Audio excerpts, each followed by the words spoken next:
Nadia Montenegro, walang awang sinabihan ng OA at ang arte mo ng ilang mga netizens. Panoorin ang buong detalye. Hello, kapuso, kapamilya, kapatid, kachika! You are watching Showbiz Ganap Global. Matapos ang bagyong Ulysses, hindi napigilan ni Nadia Montenegro ang mapaluha habang isinasalaysay niya sa kanyang video post ang personal na karanasang maging biktima ng pananalasa ni Typhoon Ulysses. Ngunit sa kabila ng mga panalangin at pakikisimpatya ng ilan, ay may mga netizens pa rin ang piniling batikusin ang aktres. Noong November 12, kasagsaga ng pananalasa ng bagyo, ay nag-post si Nadia ng video at mga litrato ng pasukin ng tubig baha ang kanilang bahay sa Town and Country Executive Village sa Antipolo, Rizal. Sinubukan pa nilang isalba ang kanilang mga kagamitan, ngunit mabilis na tumaas ang tubig. Lumikas ang mag-iina sa tulong ng kanilang mga kaibigan at kamag-anak, ngunit sa kanilang pagbalik sa bahay ay hindi napigilan ng aktres ang kanyang emosyon.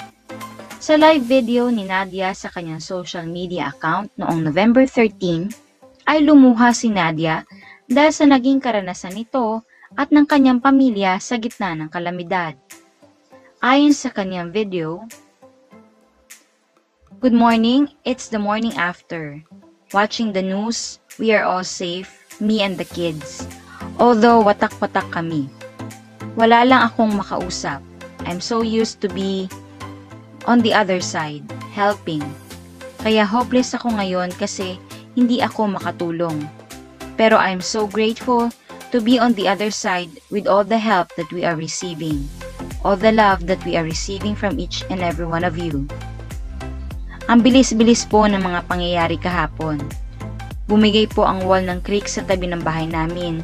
While we were trying to save the cars, nalingat lang po kami, the water from the back of the house doon po dumaan, and then umabot na kaagad ng hita, tapos umabot kaagad ng bewang. In short, wala kaming na-save. Wala kaming nakuha. But those are material things. Ngayon, naiintindihan ko na, kasi nangyari sa akin ito. I pray for everyone affected by the typhoon. If there's one thing I want to share, yun nga sabi ko sa post ko na tangay man ni Ulysses lahat, nakuha man niya lahat, pero grateful lang ako na lalong tumibay ang faith ko. Many lives are lost, and I ask you to please continue to pray for them. Matibay ang Filipino, pero mas matibay tayo kapag mayroon tayong Diyos sa buhay natin. And I know that this is just a test, a trial, a sad one. It's a dark time for me, but my faith is just so much stronger, and I feel so much loved. Thank you, I'll be fine, we'll be okay. Ulysses didn't damage me. He affected me, but he didn't damage me.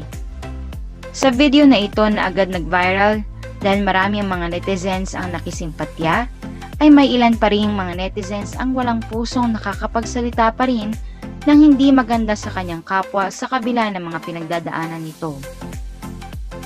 May ilang nagsasabi na paawa daw si Nadia, na may pera naman daw ito at hindi kailangan na umiyak dahil hindi naman daw siya namatayan. Hindi gaya ng iba. May nagsabi din ang OA ng aktres at may isa pang nagsabing karma daw iyon. Sana mas piliin natin ang maging matulungin at maging mapagmalasakit sa iba na nasalanta, mayaman man o mahirap. Ano ang masasabi niyo rito? Comment your opinion below.